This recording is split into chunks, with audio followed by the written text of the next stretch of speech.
Welcome to the deep dive. Today, forget the emperors for a bit. We're digging into something maybe even more lasting from ancient Rome. Their, frankly, mind-boggling bridges and aqueducts. Yeah, and we've got quite a stack of sources here. Analyses of bridge stability, how they actually built aqueducts, the whole keystone thing. Right, modern takes on Trajan's huge bridge and that amazing Roman concrete. Exactly. So our mission, yours too, is to really get the genius behind this Roman infrastructure.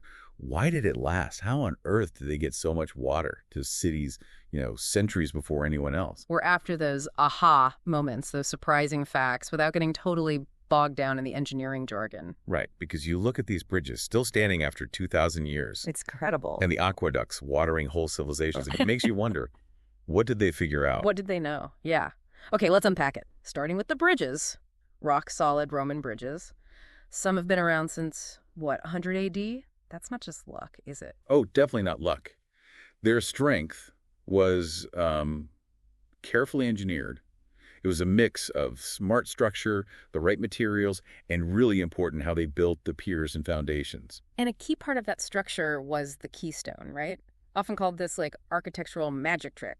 That's the one, the wedge-shaped stone right at the very top of the arch. Okay, so what's the big deal? What's the secret sauce there? Well, it's the final piece they slot in.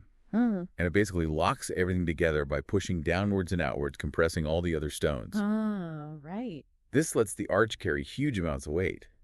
And importantly, without needing iron supports or, the kind of cement we use today. Wow. That little wedge shows they really understood compressive forces. Yeah. It's fundamental to so much of their building. Okay, that's actually incredible. But how did they even build the arch in the first place? It sounds precarious, like building with playing cards. Yeah, it seems like it, but they had a process, a very deliberate one. First, you build your two walls, the sides of the arch, up to the right height. Then they'd put up a temporary wooden frame, semicircular one. Think of it like a scaffold or a mold for the arch shape. Gotcha. A support. Exactly. Then they'd carefully place the wedge-shaped stones, the voussoirs, along this wooden form, starting from the bottom up. Right, working towards the middle. And the grand finale, putting in that keystone right at the apex that locks it all solid, makes it self-supporting. And then they could take the wood away. Only then. Once the keystone's in, the temporary support can come out safely. Wow. So much writing on that one stone. Okay, talking about impressive bridges, Trajan's Bridge, that thing was a monster, wasn't it? Over the Danube. Oh, absolutely. Yeah. Built between 103 and 105 AD. Over a kilometer long, it was wood and masonry, a real wonder of the ancient world. A kilometer, that's huge. It really was. And because it was so massive and so long ago, some of the exact construction details, well, they've been lost to time. But those arch and keystone principles, they took them to a whole new level there. And that's where modern engineers come in, I gather. I read something about Princeton engineers trying to sort of reverse engineer it. Yeah, they've been using modern analysis tools, comparing them with historical records, Roman building accounts, that kind of thing, trying to figure out how it really worked. And what did they find? Anything surprising? Well, one really interesting thing came from looking at how the bridge is shown on Trajan's column in Rome. Ah, the famous carving. Right. Their first analysis suggested the design shown there. Oh. Well, it wouldn't have worked. The wooden support beams look like they just snap under the load. Huh. So the picture wasn't quite right. It seems the artistic representation might not have been perfectly structurally accurate. Yeah. Which is interesting in itself, right? What does that say about their priorities in recording history? Good point. So was the carving just wrong then?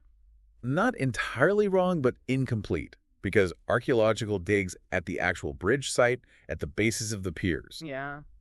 They found evidence that the Romans had driven extra support beams deep into the cement foundations of those piers. Uh-huh. So extra reinforcement hidden below the waterline. Exactly. Something you wouldn't see on the column carving, but absolutely crucial for making the bridge stable and strong enough. That's fantastic. Real archaeology correcting the stone record. So why build such a colossal bridge there anyway? What was Trajan thinking? Well, multiple reasons, probably. Strategically, it was vital for supplying Roman legions fighting over in Dacia on the other side of the Danube. Okay, practical military reasons. Definitely.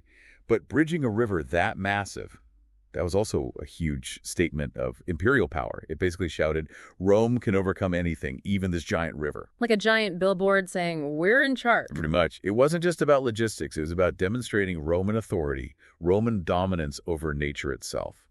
You have to wonder, did it change how Rome viewed the natural world? Interesting thought. So what were the key design features that made it so groundbreaking, besides just being huge? Well, it used segmental arches. These are flatter, wider curves than the usual Roman semicircular arches. Flatter arches. How does that help? It spreads the weight out more horizontally, so you can have wider spans between the piers without the arch collapsing. It also had these incredibly high concrete piers holding everything up. Right. And the bridge itself was massive, too. Oh, yeah. About 15 meters wide and maybe 19 meters clear height above the river, built mainly with timber for the top structure and stone for those big piers. And you mentioned finding bricks with legion markings. That's a neat detail. Isn't it? It shows specific legions like Fae Flavia Felix, the 7th Claudia, V Macedonica, the 13th Gemina, and even some auxiliary units were involved. Gives you a sense of the sheer manpower and organization. Just imagine coordinating all those different units on one project. Wow. Mind-boggling. So what happened to it? Did it last for centuries like other Roman bridges? Actually, no. The wooden part, the superstructure, was dismantled, probably by Hadrian, Trajan's successor. Why? Likely for strategic reasons to stop barbarians from using it to easily cross the Danube into Roman territory. Later, the timber parts burned. Ah, okay, so it was a defense measure. But the piers... The piers lasted much longer.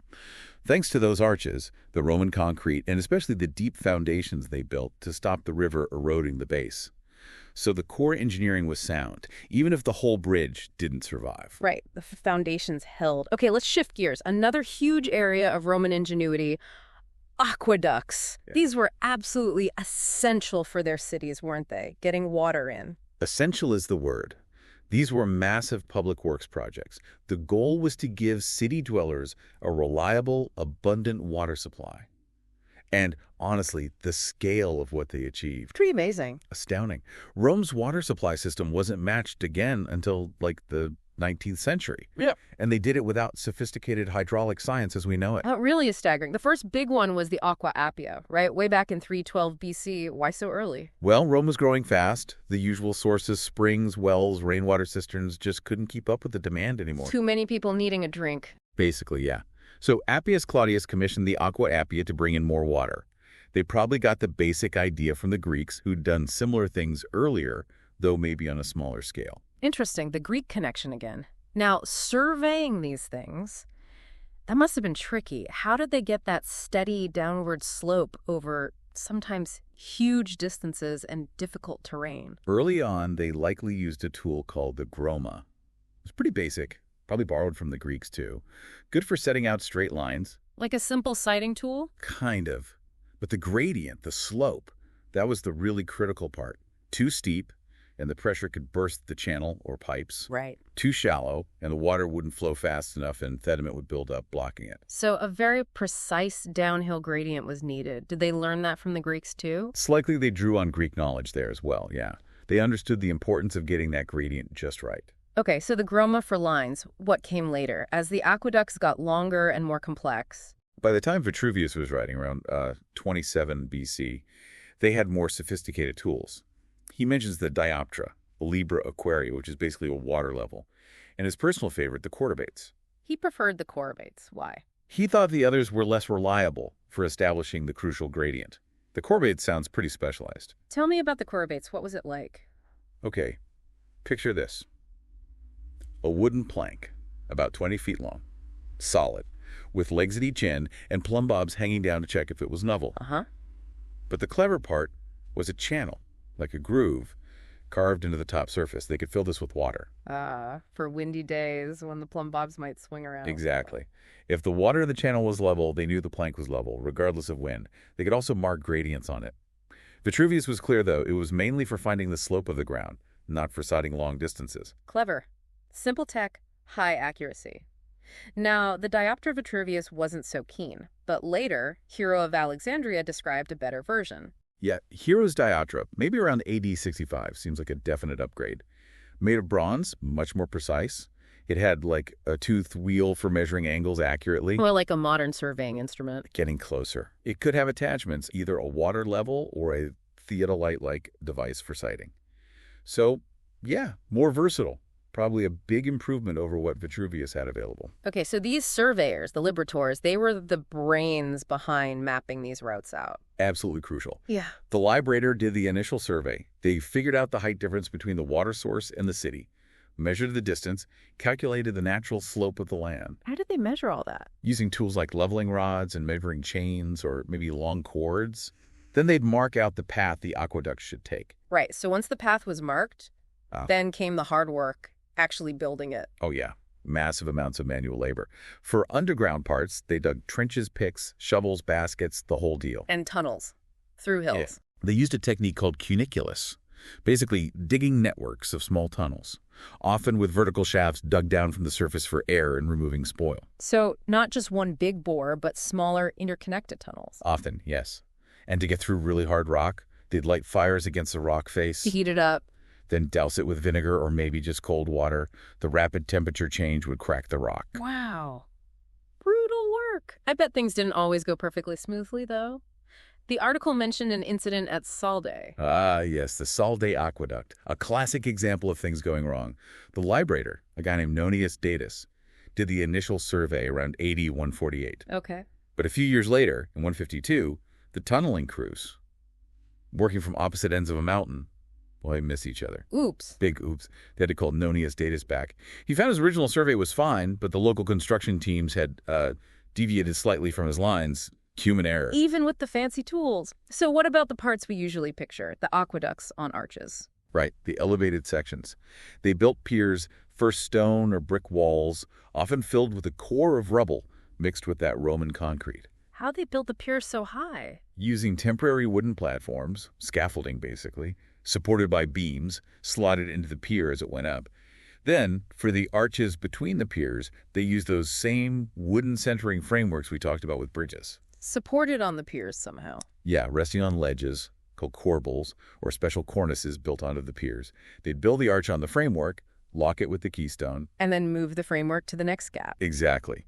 And then the water channel itself had to be built on top. How do they make the channel watertight and keep the water clean?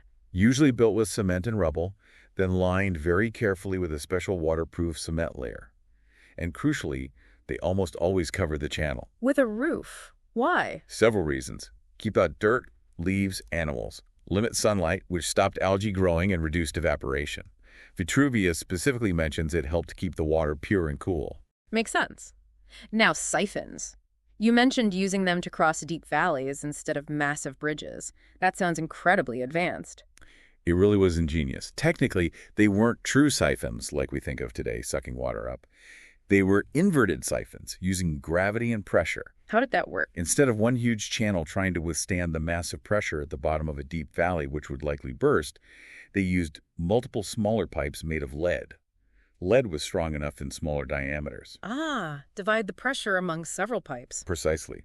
Water flowed into a tank or reservoir on the high side, then down through these parallel lead pipes, across the valley floor, often on a low bridge, and then forced back up the other side by the pressure from the water behind it into another reservoir slightly lower than the first one. That is brilliant. Seriously clever. Do we have examples? Like, how big were these things? The St. Genis siphon on the Gier Aqueduct near Lyon in France is a great example. The header tank was pretty big. Water flowed through 9 lead pipes, each maybe 20-something centimeters across. 9 pipes. Yeah. It dropped about 80 meters vertically, crossed the valley about 135 meters wide on a bridge, and then went up to the receiving tank. The total pipe run between the tanks was nearly 900 meters. It's just, wow. The engineering calculations involved. One last thing on aqueducts. How did they figure out how much water they were moving? Did they measure flow rate? Not really, not velocity anyway. They mainly measured the size of the channel, the cross-sectional area of the water flowing. So width times depth? Kinda, yeah. For example, the Aqua Aapia in Rome, based on its channel size, they estimated it delivered something like 140,000 cubic meters of water every single day. Just staggering volumes. Even if the calculation wasn't perfect by modern standards, it shows the immense scale of the water supply. It really does. Which brings us neatly to the magic ingredient in so much of this Roman construction, their concrete. It wasn't quite like our modern stuff, was it? No, it was different, and in some ways, maybe better. The really key thing, Roman concrete could set and harden underwater. Which is huge for building in rivers, like bridge foundations. Absolutely critical. That was a major innovation. Its makeup was aggregate rocks, bits of tile, brick rubble, often volcanic tuff near Rome, mixed with a hydraulic mortar. Hydraulic meaning it hardens with water, even in water. Exactly. That's the key. And the binder in that mortar, I remember reading pozzolano is important. Yes, they use gypsum and quicklime too, but pozzolana, that volcanic ash, was often favored, especially near the sea, because it made the concrete incredibly resistant to salt water, much more so than modern Portland cement, actually. Why was it so good against salt water? Pozzolana has lots of alumina and silica. These react chemically with lime and water to form very stable, strong binder compounds. Okay, and I saw something completely wild that Roman concrete might have been self-healing. Is that for real? Looks like it. Recent research is really pointing that way. You see these little white chunks in Roman concrete, lime clasts. People used to think it was just sloppy mixing. Yeah. But it seems that these clasts are actually key. When tiny cracks form and water gets in, the water reacts with these lime clasts, dissolving calcium, which then reacts with other components, or CO2, to form calcium carbonate crystals. These crystals basically grow and fill the crack. They reseal it. No way. It heals itself. Seems like it. And this might have been helped by how they made it, possibly using hot mixing with quicklime, which leaves these reactive clasts dispersed through the concrete. That is mind-blowing. Ancient self-healing concrete. What about its legendary strength and lasting power, especially near the ocean? Well, part of that self-healing helps, but there's more.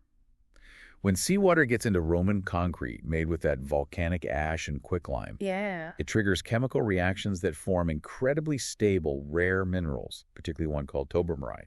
These crystals actually reinforce the concrete, making it more resistant to fracturing over time. So the seawater, which often destroys modern concrete, Actually made Roman concrete potentially stronger and more durable in the long run. Some argue it might be the most durable building material ever made, especially for marine environments. that's just incredible. The environment helping it last longer. Unbelievable. And something about earthquake resistance, too. Yeah, that seems to be partly about how they built with it. In places like Italy, prone to earthquakes, they often built large structures with sort of internal breaks or different layers within the concrete mass. Like construction joints. Kind of. Yeah.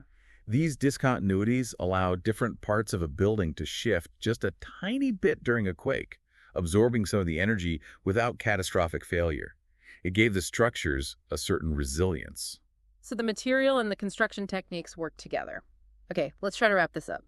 After this deep dive, what are the big takeaways about Roman engineering genius when it comes to bridges and aqueducts? I think it's a powerful combination. You've got really clever design, the keystone arch being the prime example. You have sophisticated surveying for the time using specialized tools. Right, the gradient was key. Absolutely. Yeah. Then advanced construction techniques, really maximizing the potential of their materials, especially that amazing concrete. And finally, just a deep, practical understanding of how those materials would behave in different situations. And the proof is that so much of it is still standing. Millennia later, exactly. It speaks for itself. For me, the big aha moment is realizing it wasn't just about being big and strong. It was elegant, efficient design. It was material science that was, frankly, revolutionary self-healing concrete. And this incredible knack for adapting to the environment and the job at hand. Yeah, it wasn't just brute force. It was incredibly smart engineering. This whole deep dive has been fascinating. It really makes you think, doesn't it? Even without all our modern science, they achieve things that still blow us away. And we're still learning from them, like with the concrete research. Exactly. Which leads to a final thought for you listening. If the Romans figured out things like self-healing concrete millennia ago, what other lost knowledge might be out there from ancient cultures that could still hold valuable lessons for us today? Something to ponder.